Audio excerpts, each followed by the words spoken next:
شروع اللہ کے نام سے جو نہایت مہربان اور رحم کرنے والا ہے۔ معزز ناظرین اکرام، افغانستان کے علاقہ ہرات کا نواب عماد الملک سخاوت میں اپنا ثانی نہیں رکھتا تھا۔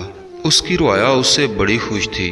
اس کے 500 غلام تھے اور نواب ان کو اپنے بیٹوں سے بھی زیادہ عزیز رکھتا تھا، اور وہ نواب سے بڑے خوش تھے، اور یہی وجہ تھی کہ وہ نواب کے اس قدر وفادار تھے کہ نواب پر جان نچھاور کرنے سے بھی دریغ نہیں کرتے تھے۔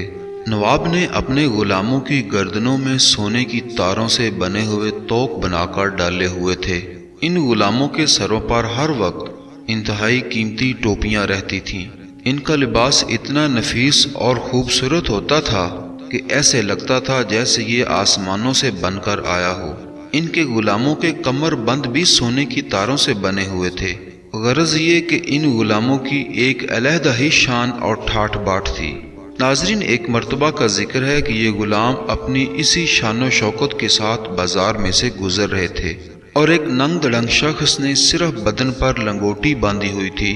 ان کو دیکھا تو اس کے دل میں بڑا خیال گزرا۔ یہ شخص تھا تو بڑا بے باک، بات بات پر جھگڑتا تھا اور بات کرنے سے ڈرتا نہیں تھا۔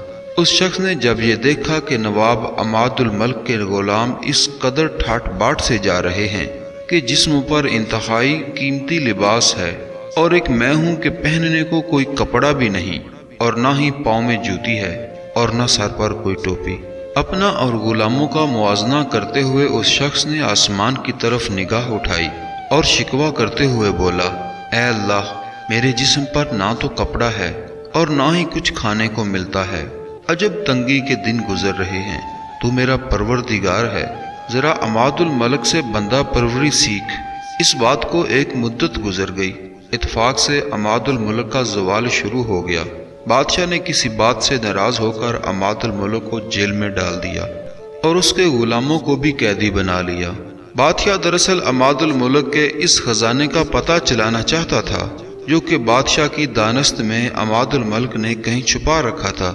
بادشاہ نے عماد الملک کے سب غلاموں سے اس بارے میں معلومات کی، مگر کسی نے بھی بادشاہ کو اس بھید سے آگاہی نہ دی۔ بادشاہ نے ان غلاموں کو بے انتہا اذیت ناک سزائیں دی، لیکن پھر بھی ان 500 میں سے ایک بھی اپنے آقا سے بے وفائی کرنے پر رضامند نہ ہوا۔ حالانکہ عماد الملک کے خزانے کا راز سب کو معلوم تھا۔ ان سب نے اذیت ناک سزائیں برداشت کر لیں، مگر اپنے آقا کا بھید بادشاہ کے سامنے ظاہر نہ کیا۔ اس بے باک آدمی نے غلاموں کے ساتھ کیا جانے والا یہ سلوک دیکھا تو اسے غیب سے ایک آواز آئی کہ دیکھ، تو بھی ان غلاموں سے بندہ بننا سیکھ کہ بے انتہا تکالیف برداشت کر کے بھی ثابت قدم ہیں اور اپنے آقا کو نہیں بھولے، اور ایک تم ہو کہ معمولی سی تکلیف آ جانے پر اللہ تعالیٰ سے شکوہ و شکایت شروع کر دیتے ہو۔ اگر اس کے نام پر کوئی مصیبت آ پہنچے تو اس سے بے وفائی کرنے پر آمادہ ہو جاتے ہو، اور اس قدر بے باکی سے یہ بات کہہ دیتے ہو کہ اے اللہ، عماد الملک سے بندہ پروری سیکھ۔ لیکن اے انسان، پہلے تو عماد الملک کے غلاموں سے بندہ بننا تو سیکھ۔ ناظرین اکرام، کمیاں ہم میں ہیں، دینے والے میں کوئی کمی نہیں، ہمیں مانگنا ہی نہیں آتا۔ اللہ پاک سے دعا ہے کہ اللہ پاک ہمیں مانگنے کی توفیق عطا فرمائے۔ آمین ثم آمین۔